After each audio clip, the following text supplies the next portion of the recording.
But the Baron was no fool. As the chief forester of Baden, it was his daily duty to patrol the miles and miles of forest paths. His draisine made the job much easier. This was the first discovery of the magic of the bicycle.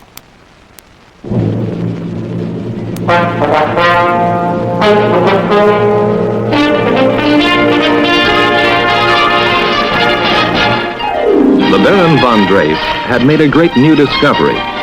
Man could now travel faster and farther with much less effort on wheels, using only his own horses, no engines, no sails, just his own muscles. The draisine, simple and crude though it was, had such a basic appeal that similar cycles were soon in use in many countries. A man walking could travel only 4 or 5 miles per hour with steady, continuous effort. On a draisine, a man could go 5 or 6 miles per hour on level ground and could often rest while coasting downhill.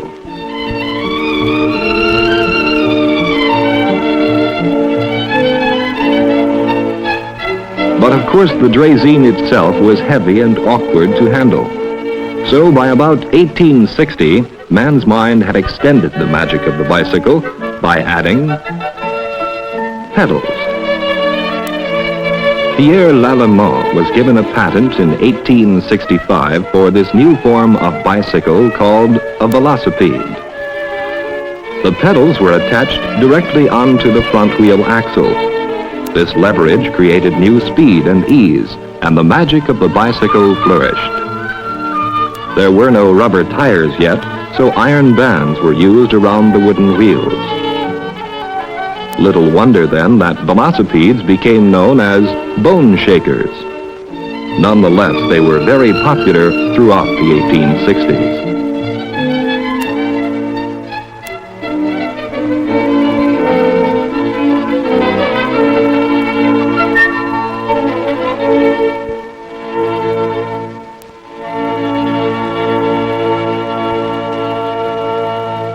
By 1870, however, the magic of bicycling took a new shape, that of the high wheeler.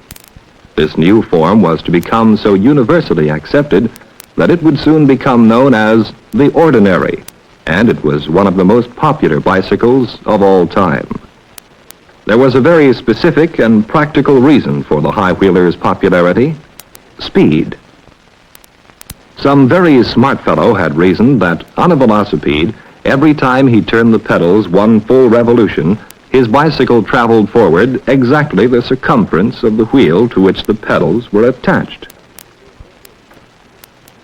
So he then reasoned that to go forward faster, he simply needed to attach the pedals to a larger wheel. And he was right. When 6-day bike races began in Madison Square Garden in 1891, plugger Bill Martin won the first one by covering 1,466 miles, or over 244 miles per day.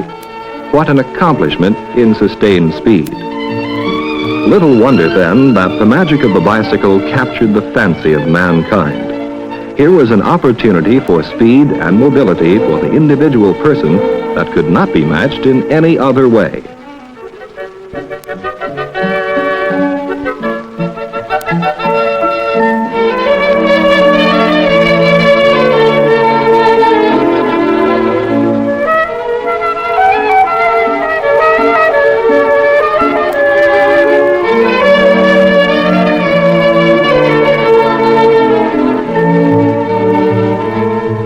The last 2 decades of the 19th century were truly the first golden age of bicycling in America.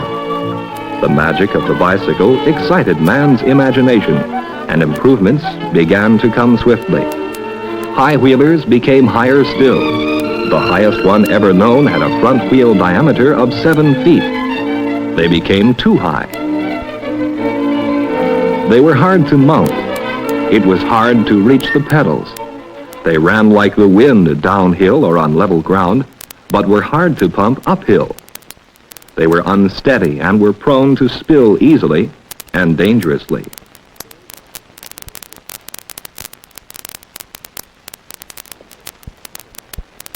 So by 1866, another clever fellow, an Englishman named James K. Starley, had figured out a way to make the bicycle safer without sacrificing its newfound speed.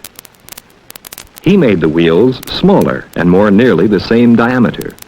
He placed the cranks and pedals between the front and rear wheels on a frame and used a chain to drive the rear wheel. In doing this, Starley had created a revolutionary application of the age-old principle of gears.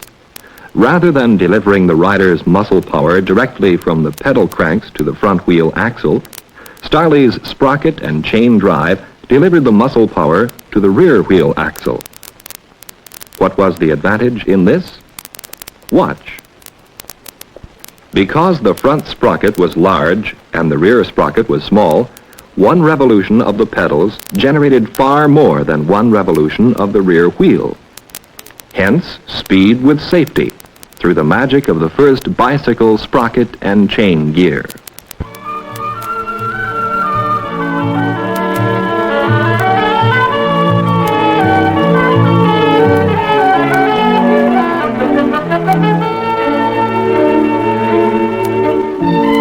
By 1888, John B. Dunlop of Ireland had invented the first practical pneumatic tire, making the bicycle more comfortable and efficient. The diamond frame safety, developed in the last decade of the 19th century, became enormously popular and created a bicycle industry in America alone of over 300 bicycle manufacturing plants. The safety bicycle became one of the primary means of utilitarian transportation as well as pleasure riding. In the spring of 1933, a man named Frank Schwinn, whose company had been manufacturing bicycles since 1895, introduced the balloon tire bike, the forerunner of this kind of modern utility bicycle so familiar to us all. Today we live in the new golden age of cycling, with over 57 million cyclists in America. Now more than ever, the magic of bicycling calls to Americans of all ages. New bikeways are being opened throughout America.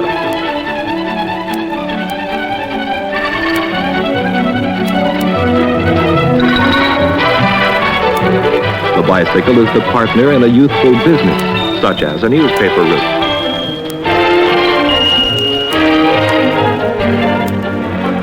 A helpful tool in man's work.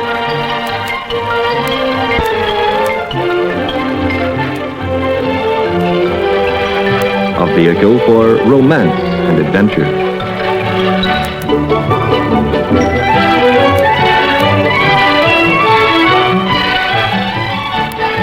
A bond of mutual interest for families to share. An avenue of relaxation and exercise on which a man can rediscover the real nature of his world and himself. The bike gives excellent mileage, especially for those short errands to the neighborhood store. And for high performance, who wants a car at a time like this?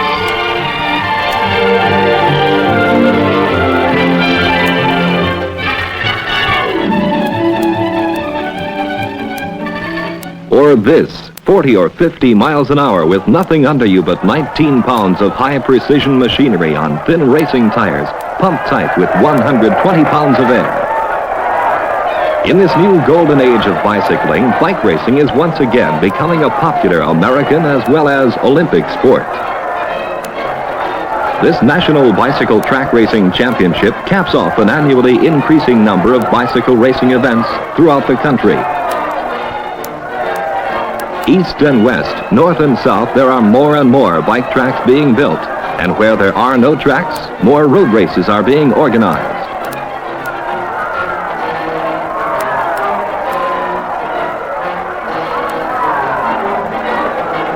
These races are promoted and encouraged by the Bicycle Institute of America and sanctioned and officiated by the Amateur Bicycle League of America.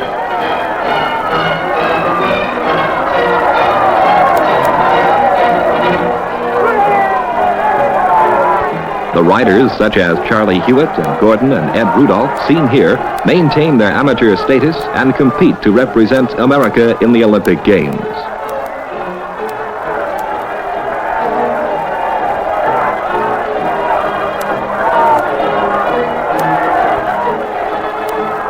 This is Jackie Symes of Gloucester, New Jersey, the 1964 American National Bike Racing Champion and a member of America's bike racing team for the Olympic Games in Tokyo. His own words, as quoted in a recent article of Sports Illustrated, best express the magic challenge of championship bike racing. It's like, it's like an explosion of everything inside of you. You have your bike adjusted so that you're not riding it at all. You're running on the pedals.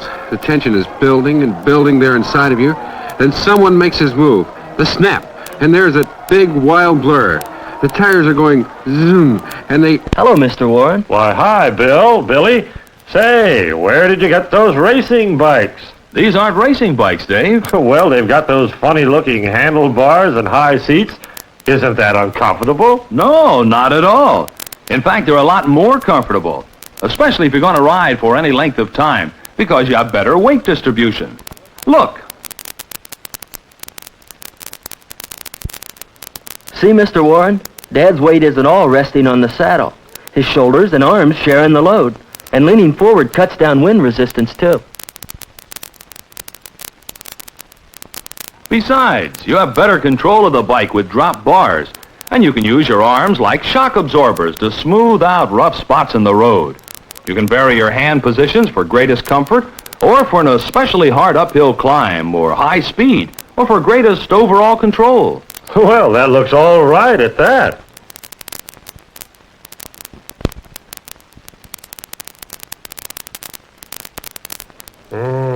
Say, what's all this apparatus down here, though? Is it some kind of special gear? Yes, Dave, it is.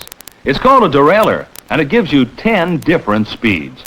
You see, there are 2 sprockets in front and 5 sprockets in the rear, hence 10 different possible combinations. And it's very easy to shift gears by simply moving one of these levers, although you have to do it only when you're actually riding the bike. Why is that? That's because what you're really doing is making the chain glide across from one sprocket to another, while the sprockets and chain are in motion. If you come to a hill to climb or into a strong headwind, that would make pedaling harder. Then you shift to a lower gear. The chain glides over to a larger rear sprocket, and pedaling is easier. The lowest gear combines the largest rear sprocket with the smaller front sprocket. Now, a high gear, Dave, is just like in your car, where only a minimum of revolutions of the motor, in this case your feet on the pedals, delivers a maximum of revolutions to the wheel. So you combine the large front sprocket with one of the smaller rear sprockets for high gear and speed. The idea really is to use the derailleur in such a way as to keep your pedaling rate a smooth, even, steady pace as the road conditions vary.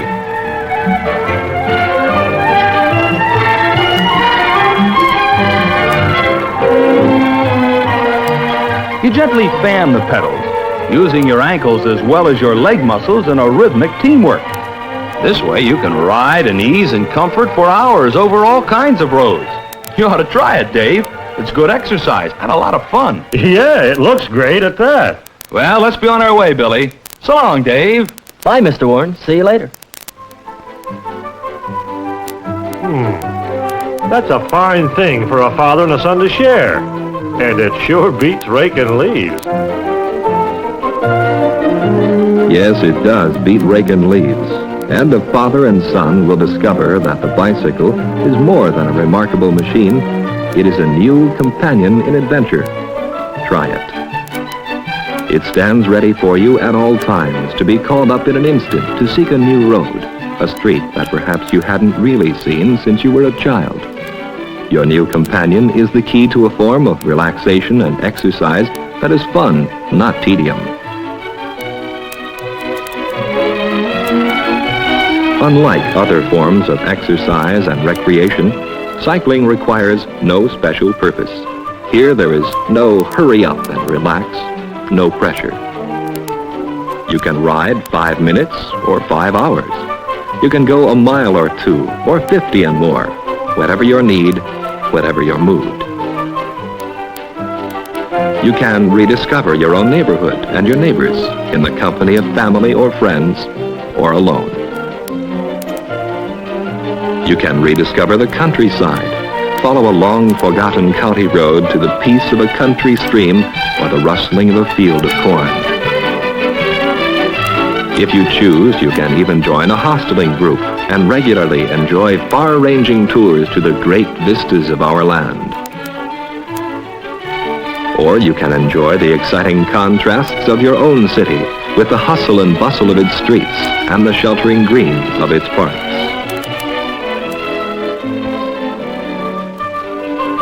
And the road to all these places begins at your own door, where the magic of the bicycle awaits your pleasure.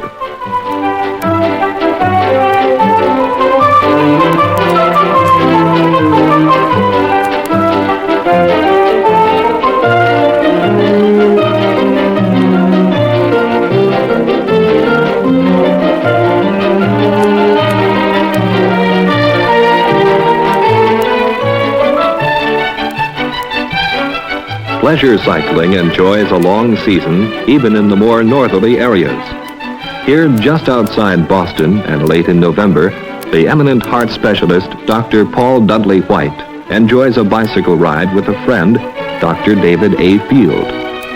Dr. Field is Director of Physical Education, Health, and Recreational Studies at the University of Bridgeport, Connecticut.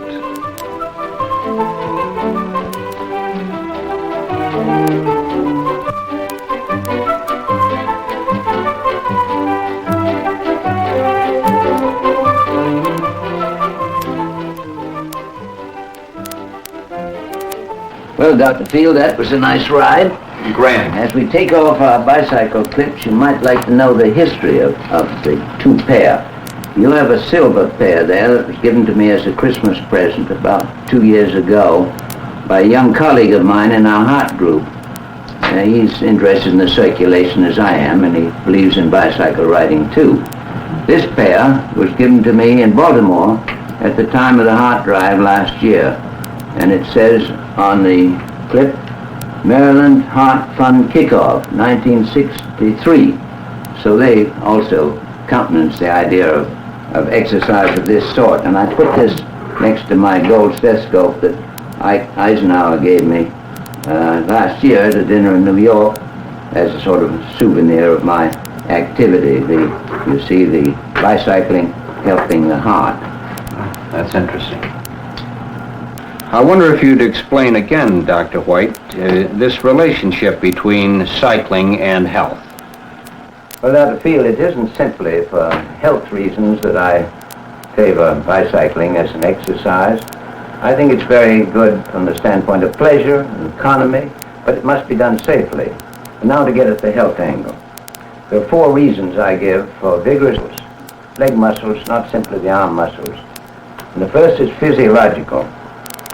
We as bipeds need something to help us keep the blood circulating up from the lower part of our body, and the leg muscles are very important for this reason. They squeeze when they contract, they squeeze the veins, and the veins have valves, such as this one in my arm, which I demonstrate frequently to prove the circulation of blood, which William Harvey used in his description of the circulation of blood back in 1628. If I press the blood out of my arm vein, where there's a valve there, and then release my finger, the blood circulates up from below. And the leg muscles, squeezing the veins, actually pump blood up toward the heart, and this allows the heart to receive more blood to supply our brain with blood. This is physiological, and therefore we have proof that it isn't simply the heart that's the only pump. The leg muscles are pumps, and the diaphragm is a suction pump. So by keeping physically fit, we help the heart out in its action. Psychologically, too, exercise such as that of cycling can be walking or swimming, but bicycling is an especially favorable type of exercise. This has a very good effect on the on the brain, on the mental state, and on the psyche. It's the best antidote, this kind of muscular exercise, for stress and for really mental fatigue. We shouldn't work all the time. We should balance mental effort with physical effort. This is what we were really constructed for, physiologically and anatomically. And instead of using tranquilizers, I advise muscular action even to the point of fatigue, so that you won't need medicine to tranquilize you. And then we have a great problem today, and I've had right along since we've no longer used our legs properly, of being subject to thrombosis, that is blood clotting in our leg veins. And these blood clots, which can form when can get established when there's too much stasis, sluggish circulation, this is a hazard, a great hazard to life because of pulmonary embolism. Blood clots can go from our leg veins to our lungs and kill us, and are very serious often. This is a third reason. And the fourth reason, and perhaps most important of all, is that there's clear evidence now that vigorous use of our muscles helps to delay the onset of arteriosclerosis, which is the modern epidemic in this country today. These then are the four reasons I give for the vigorous use of the leg muscles, such as that perhaps best performed on bicycle. Well, you've convinced me, Dr. White, of these values on my health, but what about finding a time and a place for cycling? Well, Dr. Field, we've already seen the pleasurable aspects of cycling, and the fact that this is being done in a fair number of places in this country, but not enough. We must develop more and more facilities for safe cycling, train people to cycle even on the roads of today, but we also need paths to make the cycling more pleasurable as well as safer. And I would add that we can use bicycles even indoors. In the winter where the cycling is very difficult outside, there are standing bicycles of various types, home training machines that are going to be still more improved to allow us to use our own bicycles indoors. This will be not only pleasurable but healthful too. But we still have a great deal to do in our communities. This should become a way of life, not only for pleasure and health, but for economy and for safety too. But now we have a considerable difficulty in persuading the countryside, the communities, cities and the roads, but not enough of the human himself. And so I would like to close with just a quotation from Edwin Mark. In vain we build the world unless the builder also grows.